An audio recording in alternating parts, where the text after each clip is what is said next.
اردو کہانی احساس۔ ظہیر کا شمار ان محنتی اور حساس لوگوں میں ہوتا ہے جو اپنوں اور غیروں کی خوشیوں کے لیے اپنے کیریئر کی پرواہ کیے بغیر دوسروں کے مستقبل کے بارے میں سوچتے ہیں۔ ظہیر کے والد ایک غریب انسان ہیں جو ایک چھوٹا سا چائے کا کیبن چلا کر اپنے کنبے کی کفالت کرتے ہیں۔ ظہیر نے جب میٹرک میں B گریڈ حاصل کیا تو بابا اسے آگے پڑھا کر بڑا آدمی بنانا چاہتے تھے، لیکن ظہیر نے کہا بابا کالج کی فیس اور دیگر اخراجات بہت ہوں گے اور میں کوئی کام کر کے آپ کا بازو بننا چاہتا ہوں۔ مجھے بڑا آدمی بنانے کے چکر میں سمیر، سعیدہ اور فہمیدہ کی تعلیم میں خلل پڑ جائے گا۔ ہم دونوں مل کر سمیر کو اللہ کے حکم سے بڑا آدمی بنائیں گے۔ جیسے تیری مرضی بیٹا، بابا نے کہا۔ بات بھی ٹھیک تھی کہ گھر کا گزارا بامشکل ہو پا رہا تھا، اس لیے بابا ظہیر کی سوچ سے متفق ہوئے۔ ضمیر بھائی کے پاس چائے پینے ایک قریبی کمپنی کا سپروائزر جمیل آیا کرتا تھا۔ جب اس سے ضمیر بھائی نے ذکر کیا تو وہ بولا، ارے واہ، مجھے ہیلپر کی ضرورت ہے، کل ہی بھیج دینا، میں بھرتی کروا دوں گا اور کام بھی سکھا دوں گا۔ اس طرح ظہیر کو نوکری مل گئی۔ ایک وقت آیا کہ ظہیر کی محنت رنگ لائی اور وہ ترقی کرتے کرتے کولڈ اسٹوریج اور کمپنی کے تمام کولنگ سسٹم کا انچارج بن گیا، اور کچھ عرصے بعد مالک نے قطر میں ایک کمپنی کھولی، وہاں انچارج بنا کر بھیج دیا اور لاکھوں روپے کمانے لگا۔ دونوں بہنوں کی شادیاں کیں، سمیر کو لکھایا پڑھایا اور وہ اسپیشل برانچ میں انسپیکٹر بھرتی ہو گیا۔ بابا کو چھوٹے سے کیبن کی جگہ ایک خوبصورت سا ٹی پوائنٹ بنا کر دیا ہے جو ماشاء اللہ ٹھیک ٹھاک چل رہا ہے، کیونکہ بابا کو آرام کرنے کو کہا تو نہ مانے کہ میں بیمار پڑ جاؤں گا، مجھے مصروف رہنے دو۔ پچھلی بار جب ظہیر کے واپس جانے کا وقت قریب آیا تھا تو ضرورت کا کچھ سامان لینے مارکیٹ گیا۔ گاڑی پارک کر کے مارکیٹ کی طرف جا رہا تھا، سامنے سے شور ہوا، پکڑو چور چور۔ ظہیر کے سامنے 15-16 سال کا ایک لڑکا لیڈیز پرس پکڑے بھاگ رہا تھا۔ ظہیر نے دبوچ لیا، لوگ سر پر آ گئے اور مارنا شروع کر دیا۔ ظہیر نے منع کیا، مارو نہیں، بچہ ہے، وجہ تو پوچھو کہ غلط کام کیوں کیا اس نے۔ اتنے میں ایک خوبصورت لڑکی آئی، ظہیر نے پرس دیا تو وہ بولی تھینک یو، ویلکم، جواب میں ظہیر نے کہا۔ پھر بچے کی جان چھڑائی، غور سے دیکھتے ہوئے بولی، ارے ظہیر، آپ کب آئے پاکستان؟ ظہیر اپنا نام سن کر چونکا اور بولا، آپ کیسے جانتی ہیں مجھے؟ آپ کے محلے میں رہتی ہوں، میں تو آپ سب کو جانتی ہوں۔ سعیدہ اور فہمیدہ کی شادی آپ کو مبارک ہو۔ خیر مبارک، میں آپ کا نام جان سکتا ہوں؟ ظہیر نے کہا۔ وہ مسکراتے ہوئے بولی، زرمینہ نام ہے میرا۔ بہت پیارا نام ہے، ظہیر نے کہا، اور یوں دونوں کی فلمی انداز میں ملاقات ہوئی۔ ساتھ ہی گھر واپس آئے اور جانے کے بعد فون پر رابطے میں رہتے تھے، اور یہ حادثہ پیار میں کب بدلا پتہ ہی نہ چلا۔ ظہیر آج 5ویں بار چھٹیوں پر آ رہا ہے۔ ایئرپورٹ سے باہر آتے ہی سمیر بھائی سے لپٹ گیا۔ سمیر کے ماتحت نے سوٹ کیس گاڑی میں رکھا اور تینوں بیٹھ کر گھر کی طرف روانہ ہو گئے۔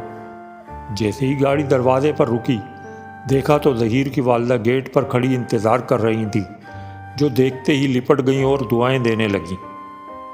رات کو کھانے کے بعد سب ٹی وی لاؤنج میں بیٹھے چائے پی رہے تھے کہ ظہیر نے کہا، سمیر، اس بار تیری شادی کروا کر جاؤں گا۔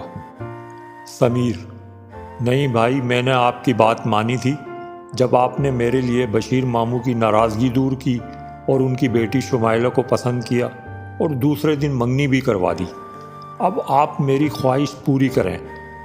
ظہیر نے کہا، وہ کیا؟ بھائی، میں اکیلا شادی نہیں کروں گا، ہم دونوں کی دلہنیں ایک ساتھ اس گھر میں آئیں گی۔ پاگل ہو گیا ہے کیا؟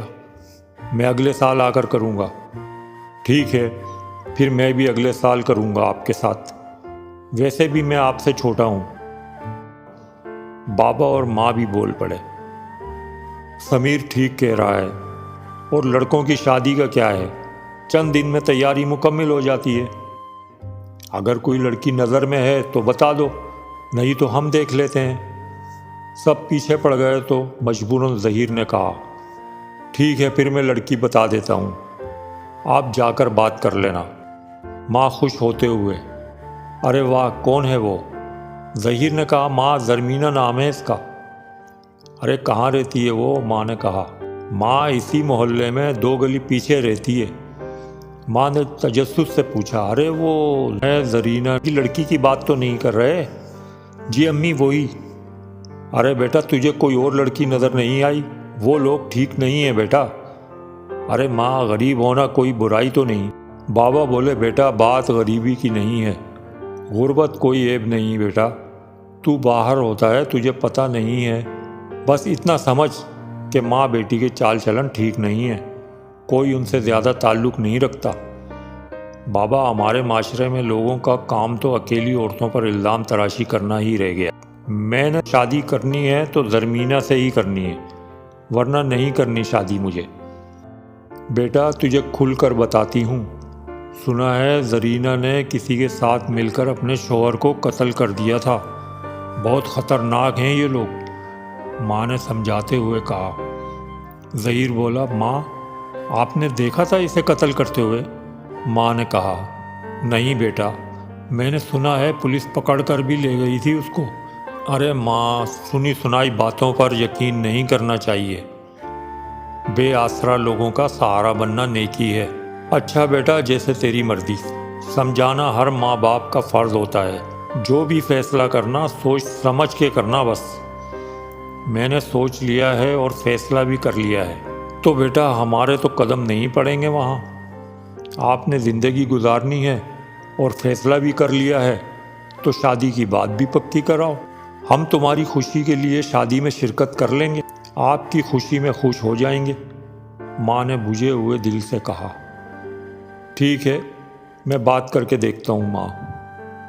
دوسرے دن ظہیر زرمینہ کے گھر گیا اور زرمینہ کی ماں سے تفصیل سے بات کی، جس پر زرینہ نے شوہر کی موت کو ایک حادثہ بتایا اور کہا جس گھر میں میری بیٹی کی عزت نہ ہو اور مجھ پر شک کیا جائے میں اس گھر میں زرمینہ کو نہیں بیاہوں گی۔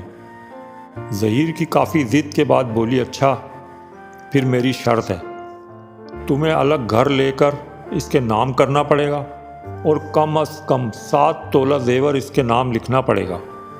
ظہیر نے تمام شرائط مان لی، کچھ دنوں میں ہی گھر خرید لیا اور ساری تیاریاں شروع کر دیں۔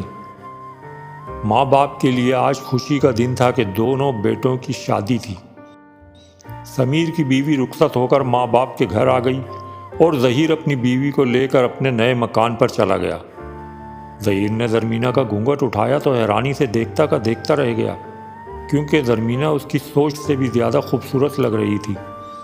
ظہیر نے زرمینہ کی بہت تعریف کی اور اسے منہ دکھائی میں ایک خوبصورت لاکٹ گفٹ کیا۔ زرمینہ نے شکریہ ادا کیا اور کہا آپ نے مجھے اپنایا، اس سے بڑا گفٹ میرے لیے اور کیا ہو سکتا ہے، میں آپ سے کچھ کہنا چاہتی ہوں۔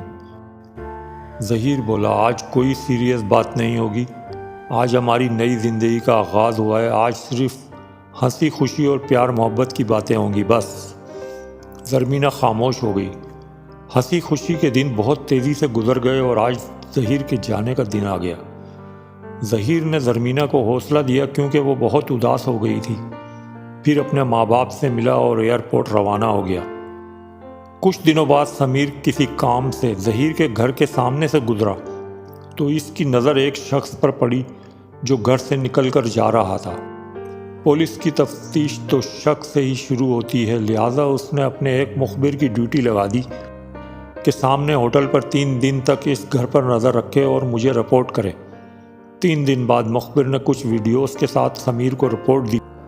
سر اس گھر میں دن میں 1-2 لوگوں کے چکر لگتے ہیں اور آج آخری دن تو میں نے ایک ایسی عورت کو جاتے ہوئے اور 1 گھنٹے بعد واپس نکلتے دیکھا جس پر کچھ سال پہلے اپنے شوہر کو قتل کرنے کا الزام تھا، جس کو گرفتار بھی کر لیا تھا، پھر کچھ دنوں بعد اسے چھوڑ دیا گیا۔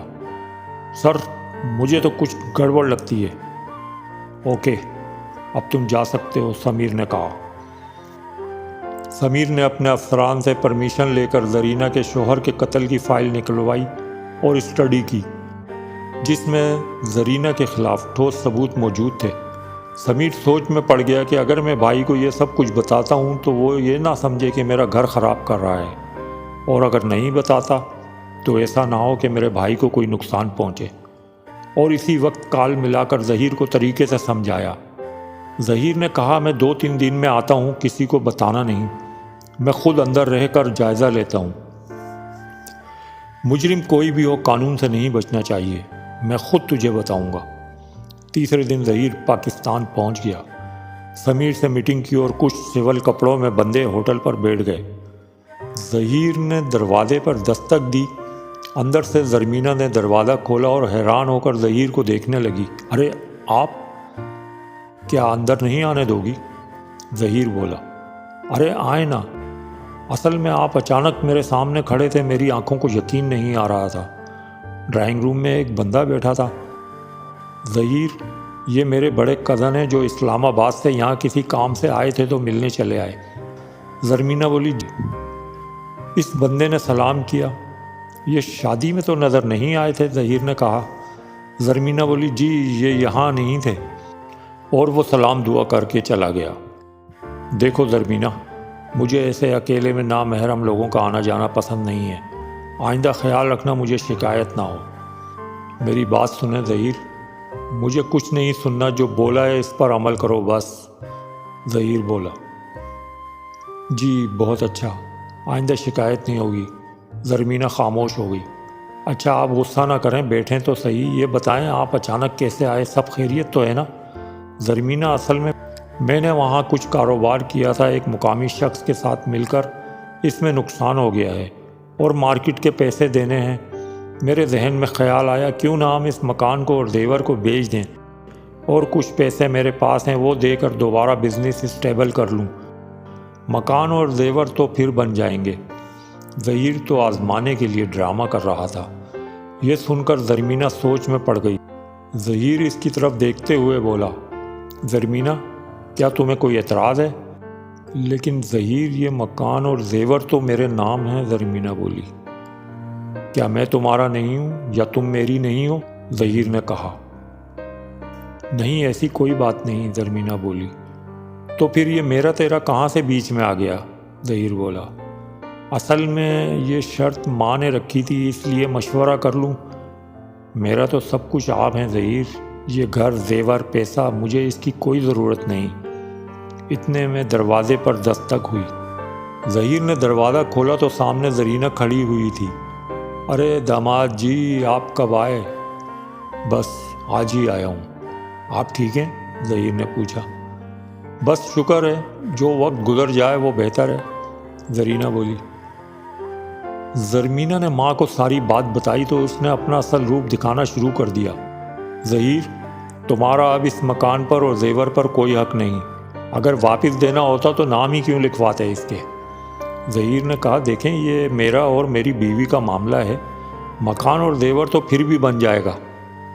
ارے میں خوب سمجھتی ہوں تمہاری ہوشیاری، میں نے دنیا دیکھی ہے، زرینہ بولی اور فون نکال کر کسی کو کال کرنے لگی۔ بالے جلدی نئے والے مکان پر پہنچ، 10 منٹ میں ایک ضروری کام ہے۔